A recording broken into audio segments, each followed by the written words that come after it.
Y'all know I wrote a book, right? It's called Buy a Game, and it's free. Click the link down there. You got it. DreAllDay.com. What's going on, everybody? Dre Baldwin with DreAllDay.com. We are here for the second round of the NBA playoffs. I'm going to break down each of the 4 second-round series. The first one, Eastern Conference rematch of last year's Eastern Conference Finals. We got the Cleveland Cavaliers against the Toronto Raptors. And what do I think is going to happen in this series? First of all, let's talk about the challengers, the number 3 seed, the team that lost to the Cavs last year in the playoffs, a team that lost to the Cavs last year, the Toronto Raptors. First of all, DeMar DeRozan is playing out of his damn mind. DeMar DeRozan has stepped his game up, and it hasn't just been a stretch of good games like Paul George had a stretch of good games at the end of the regular season that he had good stats against the Cavs. But Paul George didn't play that good all season. Paul George averaged like 22 during the season, and then he started averaging 30 at the end, and he averaged 30 in the playoffs, but he didn't do it all year.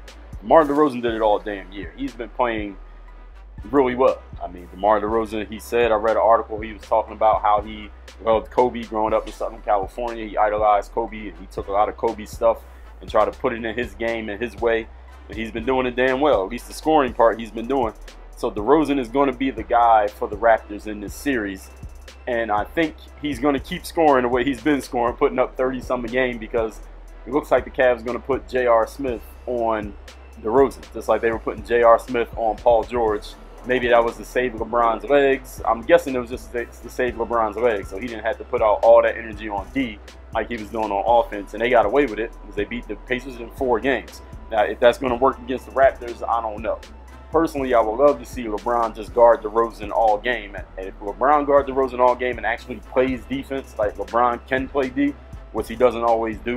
Now, I understand he has the load on offense or whatever.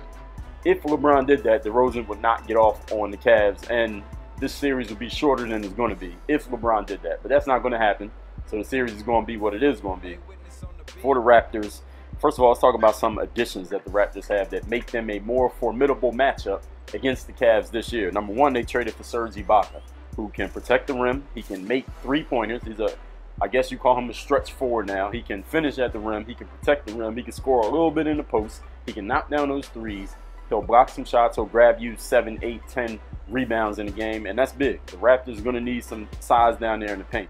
They also got Valanciunas, who he came off the bench, I guess, in the last game of the series against the Milwaukee Bucks. Valanciunas came off the bench, but the Cavs not having anybody who's like that big behemoth guy in the paint, I think maybe Jonas will get some chance to maybe dominate down there in the paint, but this is the challenge because the Cavs went through this playing against the Warriors 2 years ago in the finals. When they had Mozgov, they had that game where they just kept giving Mozgov the ball, and he had like 30 and 20 on the Warriors, but they still lost the game because Mozgov couldn't guard anybody, and giving the ball to Mozgov so much meant LeBron didn't have the ball. I'd rather the Raptors get a ball to DeRozan and Kyle Lowry than get a ball to Valanciunas just because there's a size advantage. So he might not play too much. And the Cavs, of course, can spread the floor. They can put a guy, Kevin Love at the 5, LeBron at the 4, or even LeBron at the 5. And there's nobody Jonas can guard, which I think would make him ineffective, and he would probably end up not playing much in this series. So I don't know if we're going to see too much of Jonas in this series, but he does have an advantage if they wanted to feed him the ball, taking it away from their all-stars. I don't think that'd be a good strategy for the Raptors. PJ Tucker, strong defensive player, plays hard on D. I can see him and J.R. Smith getting into it at least once in this series. PJ's not going to have nothing on LeBron James, but he is going to, I think he will mix it up with J.R. Smith a couple times in this series, and he's a strong addition for them. Delon Wright and Norman Powell. Norman Powell has really emerged for the Raptors, and I think we're going to see a lot of him in this series. I think he's going to have at least 1.5 big games in this series for the Raptors that could possibly swing a game or make a game closer than it would have been even if the Raptors don't end up winning. So Powell's going to be big, and the Raptors kind of have evolved their roster. If we look at this, adding PJ Tucker, Delon Wright, who didn't play much in the last game of the Bucks series, you still got Corey Joseph, you have the guys we already know about, you still got DeMarre Carroll, you got Norman Powell. They added all these guys who can play on the wing, who can guard kind of multiple positions, play all those little middle positions like the 2, 3, 4-ish, and with 4s, as far as basketball is going right now, a lot of players being more perimeter, smaller players or players who are not banging as much. The Raptors have evolved their roster, I would think, as well as you could expect, or as well as you could hope as a Raptors fan, to be able to face the team that keeps winning in the East, which is the Cavs for the last 2 years. So you got Powell, DeMarre Carroll, Ibaka, DeRozan, Kyle Lowry, PJ Tucker, Corey Joseph. Still got Pat Patterson, and you got DeLon Wright. So the Raptors got a mix of guys who I think can battle with the Cavs. However, the Cleveland Cavaliers are still the Cleveland Cavaliers. I'm trying to find their last game. Here it is. Cleveland Cavaliers are still the best team in the East simply because if we just look at this series, the best player on the floor is LeBron James. LeBron James is the best player on the floor in any series that he plays in. As far as Kyrie Irving and Kevin Love, let's talk about them real quick. First of all, their defense is terrible. The Cavs D sucks, and it's not just because of any certain individual people. LeBron James' D has not been that great. LeBron's fallen asleep on D.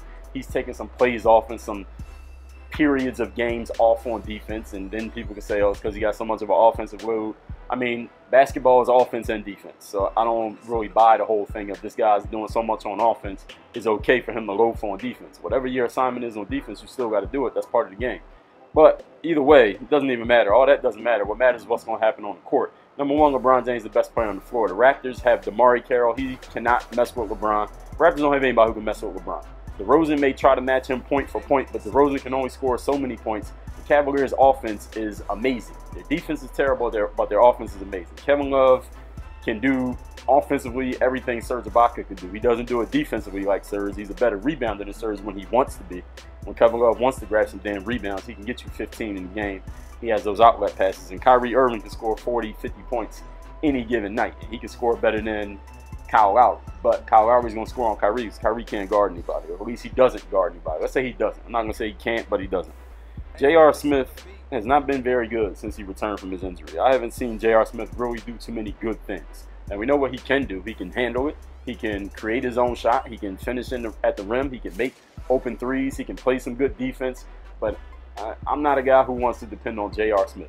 All right, if J.R. Smith is on my team, I don't want to have to depend on him making a play for our team to win or lose the game. I don't want to depend on J.R. Smith. If he's going to be matched up with the Raptors' best player, who is DeRozan, I think that is not good for the Cavs. I really don't. I don't really like that. Looking at the rest of this line, the roster for the Cavs, Channing Frye will be big for them because he can go out and knock down those threes. Kyle Korver hasn't been lights out since he's been a Cav, but we all know what Kyle Korver can do.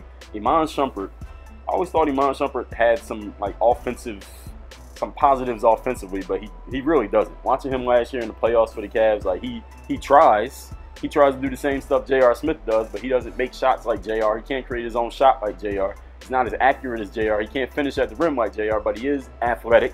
He is active, and he does try very hard. He tries very hard. He doesn't make a lot of mental mistakes. So those are the positives about Iman Shumpert. He's a guy who would actually help their defense. When he's on the court, the Cavs' defense will be better. That's not any type of analytic or stat that I have, but just knowing the way he plays and the fact that he doesn't make mental errors helps the Cavs. However, he's not good on offense. He's not good at all offensively for the Cleveland Cavs. So there's a give and a take with him. Then the bench guys, I don't think we're going to see too much of anybody else. Maybe a little bit of Richard Jefferson, who knows. Darren Williams, maybe we'll see some Darren Williams because the Raptors have Corey Joseph as their backup PG, and Corey Joseph can make plays. He can make things happen. So maybe we'll see Darren to try to balance him out. Can Darren Williams guard anybody? In my opinion, no. He can't guard anybody, at least not anymore. That's the problem for the Cavs. They have terrible D from players who can't guard anybody. And then you got players who just don't guard anybody. And it makes for it's an exciting mix. I heard Bill Simmons saying that every Cavs game, they're either coming back from it being down 20 or they're up 20 and blowing the lead. And the Raptors are going to keep fighting. So this is going to be a pretty good series. However, let's talk about overall my diagnosis for the Cleveland Cavaliers versus the Toronto Raptors series. I think this series is going to look pretty much, unfortunately, it's going to look the same way it looked last year. The Raptors are going to fight hard. They're going to come out and fight and claw and scrap because we're going to be the team that finally beats LeBron. We're going to be the team that finally beats the Cavs. DeRozan's going to have some games where he goes off and nobody on the Cavs stops him. The Cavs are going to have some games where they have a lead, but their defense is so bad that the Raptors keep scoring because the Raptors got guys who can put the ball in the basket. And then LeBron James and Kyrie Irving are going to start scoring points. LeBron's going to start doing LeBron things, which is pretty much anything you can do on the court. He's going to do it well. Scoring, finding his teammates for alley-oops, finding open teammates for making threes. He's going to start making all these all-around plays, and you're like, damn, LeBron's just the best player in the world. We're going to say it for the millionth time. And then the Cavs are going to end up winning this series in 6 games. Cavs are gonna. This is unfortunately the Cavs are gonna win in 6. I don't want to see the Cavs win in 6. Honestly, I don't want to see the Cavs win this series in 6 games. That's boring. It's gonna be the Cavs win the first 2 at home, or maybe they split. Then they go to Toronto, and after 4 games, it's gonna be 2-2 because the Cavs don't have good enough defense to go in Toronto and just smack them down, which is what I want to see them do. I want to see the Cavs sweep the Raptors. I know the Cavs can beat them. I know the Cavs are going to beat them. I know LeBron's better than everybody on the Raptors team. We already know what the Raptors are going to do. We know what the Cavs are going to do. I'd rather just see this thing just get over with and the Cavs sweep the Raptors because they are going to win. The Raptors not going to win. Toronto fans, you can be mad, but they're not going to win. Okay? And the other thing is, if the Cavs can win in 5, maybe. The Raptors are good. They're not a terrible team. So if the Cavs can win in 5, that'd be great. Or I want to see it to go the other way and just go 7. Become a 7-game series. I want to see a game 7 where everything's on the line. I'll stay up late to watch that game. But that's not going to happen. This series is going to be over in 6. Cavs going to win in 6 just because I don't feel the Cavs really had that much of a sense of urgency right now. Even beating the Pacers. The Pacers are terrible. They beat them, but it's just the Pacers. I don't think the Cavs have enough of a sense of urgency to make this anything less than a 6-game series. I would love it if they did, and it is something less than 6. But I think the series is going to go 6 because the Cavs, I guess we got to say the Cavs are the Cavs, at least this year. But maybe, just maybe, LeBron James decides, you know what, I'm gonna do it now. I'm going to turn it on right now. And I'm not waiting until the finals or the conference finals. I'm going to turn it on right now, and we're going to make this a 4 or 5-game series. I hope that happens. I don't think it's going to happen. Y'all tell me what y'all going to think. Who's going to win this series? How many games are going to win it in, and why? That's what I want to hear in the comments. And don't wait till after game 1 to leave a comment, or during game 1 to leave a comment like, oh, this team's going to win. You got to say it before the series starts. That's the rule. Everybody, I'll see y'all. I'm going to do another one. We're going to do it on the Spurs against the Rockets. Work on your game. DreAllDay.com.